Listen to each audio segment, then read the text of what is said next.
Spark mashinasini hadovoy qildirdingiz, lekin oldidan duruq ovoz chiqyapti. Ustiga tekshirtirganingizda tashxisni rulovoyga qo'yishdi. Rulovoyni remont qilish qimmat. Agar siz boshqa qo'yaman desangiz, bu juda ham qimmatga tushadi. Men sizga hozir buni qanaqa qilib to'g'rilashni aytaman. Undan oldin siz videoga bitta like bosib, shu videoni saqlantirishga olib turing. Bunaqa foydali ma'lumotlarni sizga kamdan kam beraman. Spark mashinasini rulovoyni ligrovshigi bo'ladi. Ya'ni mana shu joyda turadi. Aynan mana shu ligrovshikni bitta 19 ключ va bitta ligrovshik bilan qanaqa qilib ligrovka qilishni ko'rsataman. Yaxshilab ko'rib turing.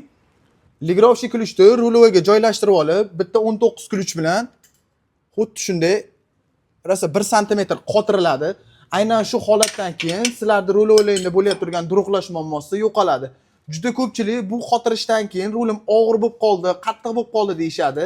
Lekin men ko'rsatgandek qilib tortsangiz, siz rulovoyingiz hech qachon og'ir bo'lmaydi.